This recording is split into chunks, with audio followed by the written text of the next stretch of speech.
Hey guys. For those of you who are new here, my name is Berna, and I'm a queer, non binary psychotherapist and law of assumption coach. Though at this point, mainly former psychotherapist. I just use those skills in my manifestation coaching sessions. So I specialize in working with trauma survivors.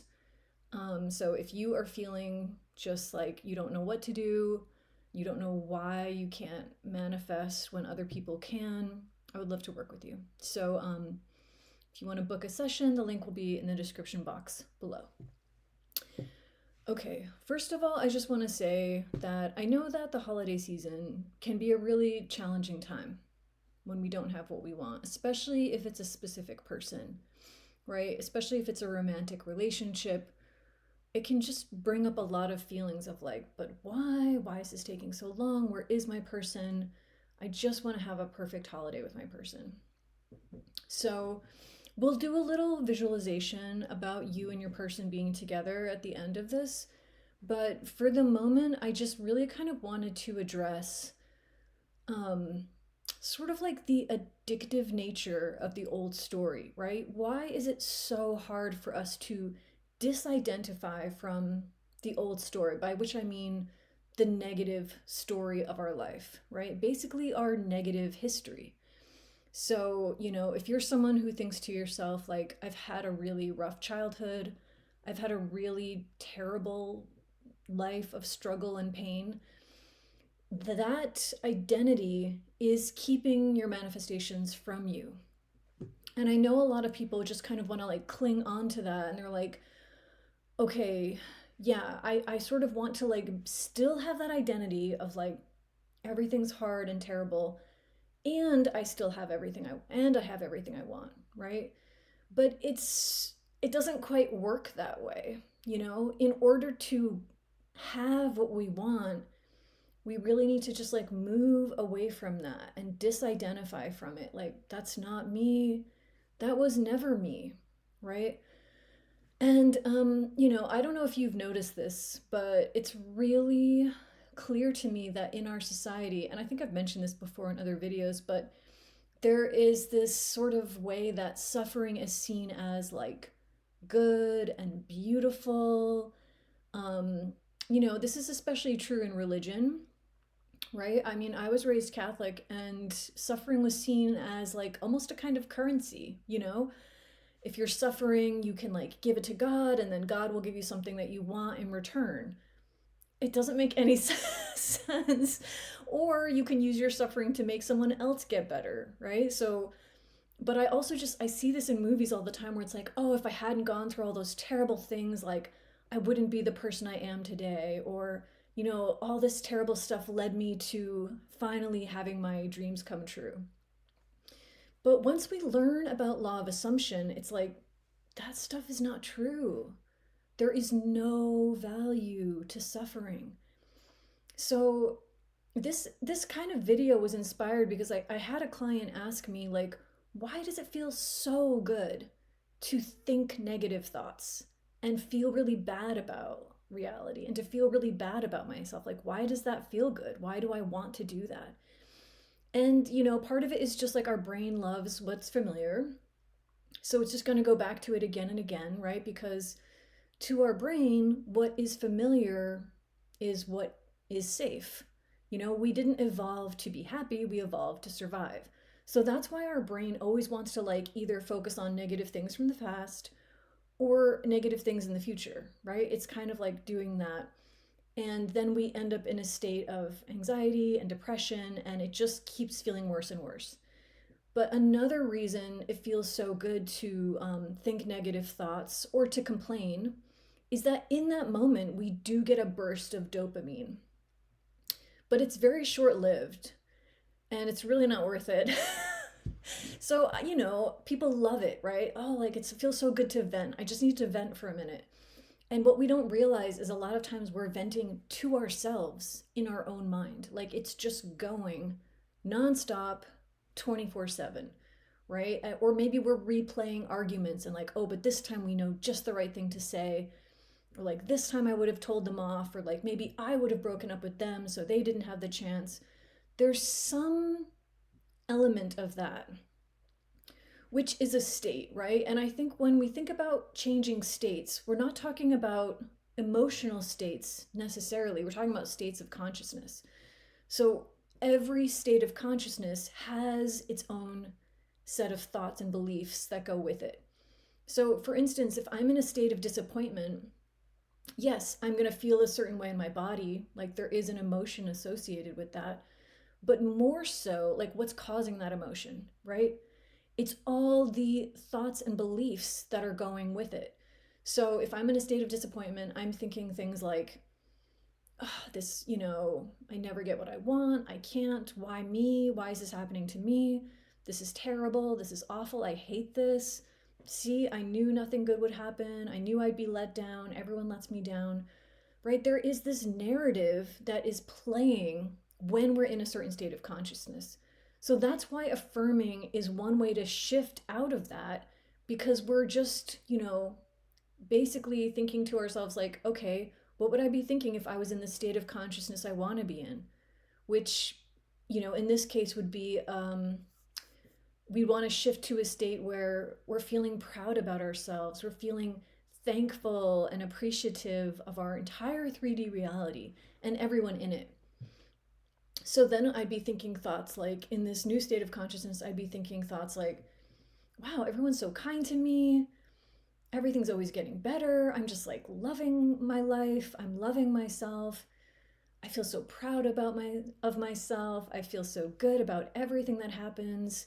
Everything's the way that I prefer it to be. And that feels so nice and normal. There is nothing disappointing in my reality. I don't actually know what it feels like to be disappointed, because that's just not something I've ever experienced. And just notice that it might be really challenging to even think these thoughts to yourself, because the mind wants to, again, bring us to that familiar state. Whatever it is, it doesn't have to be disappointment. For some people, maybe it's anger, rage, that's what's normal. For other people, maybe it's a state of feeling rejected, abandoned, like unwelcome. So you are like wanting to be invited to parties and you want to be included, and you just keep noticing that that's not happening. So again, you shift into the state of consciousness where you're like, just by affirming, you can do it. Just like, oh, this feels amazing. I love this. You can visualize too, but the order I like to do it in is affirmations first. It can be an affirmation rampage where you're saying a bunch of different kinds of things that mean the same thing, or just repeating yourself a bunch until you start to notice a shift. Then at that point, maybe bring in some visualization, just to make yourself feel good, right? Part of the reason we're doing this is, yeah, of course we want to manifest, but we're always manifesting. So we almost don't even have to worry about that part of it. We're cultivating this trust in our subconscious mind, like, I know you're 3D printing my reality, so all I need to do is change what's going on within. It's naturally happening. And I know sometimes we really want to like do something in the 3D and kind of hurry it along. And that can even include manifestation techniques, right? We're just like kind of desperately trying to make it happen. But you can think of it almost like, this is such a random analogy, but those like self-closing drawers, like in a kitchen or something? You can't force it closed. You just have to like trust that like once you give it a little push, it is going to close on its own. And there's nothing you need to do. And if you try to push, you're actually, like nothing's going to happen. It's not going to do any good. So, anyways, I hope that makes sense and gives you just like a little bit of more information about why this process goes the way it does, because it's very common to feel this way, right? Just like drawn in again and again to this old, really, difficult experiences, and this connection to like difficulty and struggle and drama, right? It can almost feel like exciting and fun. Like we don't think about that sometimes on a conscious level, but there's something about it that gives us something that we're craving or needing. So, let's just take a moment and imagine that you have everything you've ever wanted. You are the person you want to be. Everything, right? You have your person, you're in your dream house, you have money in the bank, you have your ideal appearance, and your mind is like, okay, now what? you know? See if you can just like stay with that experience just a little bit. Um, because it is a state that we're trying to get used to. And I use the word trying just as in like intending, right? Every time we do, whether it's a visualization, affirmation, or scripting, we are learning how to enjoy ourselves, how to enjoy this reality. So, nothing you ever do on this journey is a wasted effort because knowing how to enjoy yourself is actually such a skill. And I don't know if you have people in your life who literally have it all. You can see that they have it all, but they can't enjoy it at all. They're always finding some reason to be unhappy with what's happening. So, I've definitely seen this happen. People will like have millions and millions of dollars. Their person proposes, they get married, and and these are usually people who don't know about manifestation. They don't know what's making them unhappy. But, when we're doing this work, I think it's important to remember like, this is a lifestyle, it's a marathon, not a sprint. Like, we are learning how to get out of this old framework that doesn't work and makes people unhappy. And we're learning how to be happy and have that just be normal and fun and actually feel exciting, right? We don't need any negative drama. We just are excited by wonderful things now. And I think you can always remind yourself too that if you ever really want that drama, you can just watch a TV show or a movie that's very like dramatic and suspenseful, but you don't need that in your real life. So you can just even tell yourself that, like, no, there are no problems in my life. Like, there's nothing triggering in my life. That's just in movies and TV. Because it really is something that we're wanting to come back to again and again of like, I am living in my preferred reality now, and it's fun and it's very safe and it's very exciting. Sometimes we see those as like opposing things. Like, I can't have a very safe and very exciting relationship at the same time. But you can. You absolutely can. And that's a big part of what we're doing in this work is just learning how to tolerate experiences of deeper pleasure, joy, comfort, and really disidentify with struggle and pain. Like, no, I don't need pain. Nope, I've never needed pain. I've never needed to suffer. Nope, I'm a good person because I am. Of course, I would still be a good person if I had never suffered. So, just reminding yourself all of that and really accepting your true self, right? Your true self has never suffered.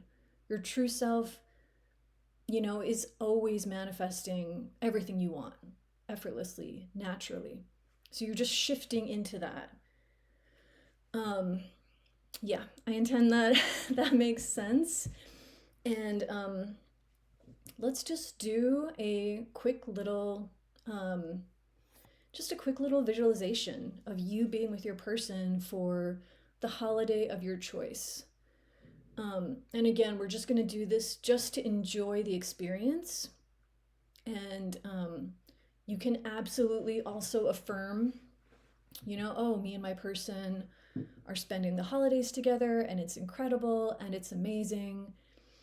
I like to sometimes shorten the visualization scene. Once I have it, I kind of like to condense it down to something very simple, So just whatever you would be doing with your person on this holiday. So yeah, if you want to just go inwards for a moment, let's just imagine, just for fun. Let's imagine that you're with your person on your preferred holiday, and it feels wonderful. It feels peaceful and calm and safe and exciting.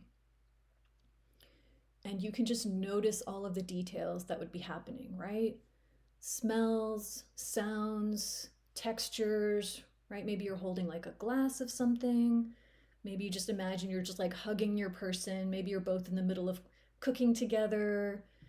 and you just have a moment where you're hugging in the kitchen, and you feel this feeling in your heart of gratitude toward yourself, right? Like, I did this. I literally did this. Just imagine thinking that to yourself, right? As you're hugging your person, maybe your person's saying something in your ear, like, this is so wonderful. I love being here with you. Like, this is the best insert holiday name ever. And yeah, and then as you become more comfortable with this scene, see if you can just like play it out in your mind.